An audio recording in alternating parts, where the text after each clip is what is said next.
بسم اللہ الرحمن الرحیم۔ شروع اللہ کا نام لے کر جو بڑا مہربان نہایت رحم والا ہے۔ والنازعات غرقا والناشطات نشطا والسابحات سبحا فالسابقات سبقا فالمدبرات أمرا يوم ترجف الراجفة تتبعها الرادفة قلوب يومئذ واجفة أبصارها خاشعة يقولون أئنا لمردودون في الحافرة أإذا كنا عظاما نخرة قالوا تلك إذا كرة خاسرة فإنما هي زجرة واحدة فإذا هم بالساهرة۔ ان فرشتوں کی قسم جو ڈوب کر کافروں کی جان کھینچ لیتے ہیں اور ان کی جو مومنوں کی جان آسانی سے نکالتے ہیں اور ان کی جو تیرتے ہوئے جاتے ہیں پھر لپک کر آگے بڑھتے ہیں، پھر دنیا کے کاموں کا انتظام کرتے ہیں کہ وہ دن آ کر رہے گا جس دن وہ زلزلہ آئے گا، پھر اس کے پیچھے اور زلزلہ آئے گا۔ اس دن لوگوں کے دل خوف زدہ ہوں گے اور آنکھیں جھکی ہوئی۔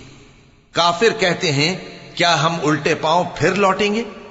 بھلا جب ہم کھوکھلی ہڈیاں ہو جائیں گے تو پھر زندہ کیے جائیں گے؟ کہتے ہیں کہ یہ لوٹنا تو سراسر نقصان کا لوٹنا ہوگا۔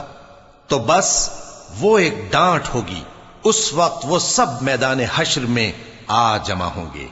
هل أتاك حديث موسى إذ ناداه ربه بالواد المقدس طوى اذهب إلى فرعون إنه طغى فقل هل لك إلى أن تزكى وأهديك إلى ربك فتخشى فأراه الآية الكبرى فكذب وعصى ثم أدبر يسعى فحشر فنادى فقال أنا ربكم الأعلى فأخذه الله نكال الآخرة والأولى إن في ذلك لعبرة لمن يخشى۔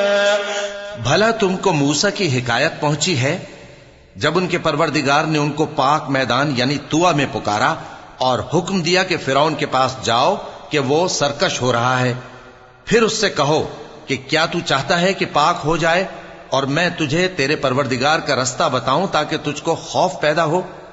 غرض انہوں نے اس کو بہت بڑی نشانی دکھائی مگر اس نے جھٹلایا اور نہ مانا، پھر لوٹ گیا اور تدبیریں کرنے لگا۔ سو اس نے لوگوں کو اکٹھا کیا، پھر بلند آواز سے بولا، سو کہنے لگا کہ تمہارا سب سے بڑا مالک میں ہوں۔ تو اللہ نے اس کو دنیا اور آخرت دونوں کے عذاب میں پکڑ لیا۔ جو شخص اللہ سے ڈر رکھتا ہے اس کے لیے اس قصے میں عبرت ہے۔ أأنتم أشد خلقا أم السماء بناها رفع سمكها فسواها وأغطش ليلها وأخرج ضحاها والأرض بعد ذلك دحاها أخرج منها ماءها ومرعاها والجبال أرساها متاعا لكم ولأنعامكم فإذا جاءت الطامة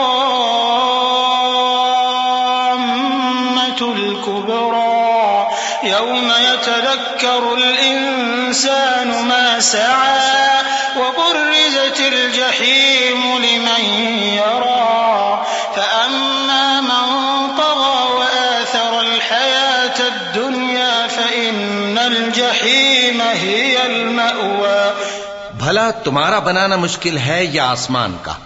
اللہ نے اس کو بنایا، اس کی چھت کو اونچا کیا، پھر اسے برابر کر دیا، اور اسی نے رات تاریک بنائی اور دن کو دھوپ نکالی، اور اس کے بعد زمین کو پھیلا دیا۔ اسی نے زمین میں سے اس کا پانی نکالا اور چارہ اگایا اور اس پر پہاڑوں کا بوجھ رکھ دیا۔ یہ سب کچھ تمہارے اور تمہارے مویشیوں کے فائدے کے لیے کیا۔ پھر جب وہ بہت بڑی آفت آئے گی اس دن انسان جو محنت وہ کرتا رہا یاد کرے گا، اور دوزخ دیکھنے والے کے سامنے لا کر رکھ دی جائے گی۔ اب جس نے سرکشی کی اور دنیا کی زندگی کو مقدم رکھا تو اس کا ٹھکانہ دوزخ ہی ہے۔ وَأَمَّا مَنْ خَافَ مَقَامَ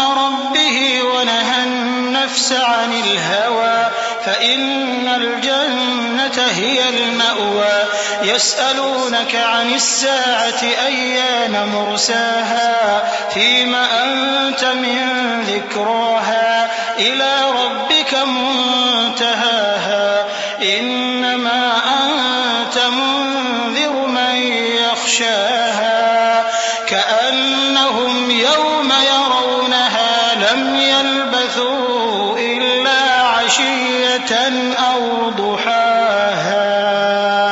اور جو اپنے پروردگار کے سامنے کھڑے ہونے سے ڈرتا اور نفس کو بیجا خواہشوں سے روکتا رہا تو اس کا ٹھکانہ بہشت ہی ہے. اے پیغمبر صلی اللہ علیہ وآلہ وسلم، لوگ تم سے قیامت کے بارے میں پوچھتے ہیں کہ اس کی آمد کب ہے، سو تم اس کے ذکر کی طرف سے کس فکر میں ہو؟ اس کا منتہا یعنی واقع ہونے کا وقت تمہارے پروردگار ہی کو معلوم ہے. جو شخص اس سے ڈر رکھتا ہے تم تو اسی کو ڈر سنانے والے ہو. جب وہ اس کو دیکھیں گے تو ایسا خیال کریں گے کہ گویا دنیا میں صرف ایک شام یا ایک صبح رہے تھے.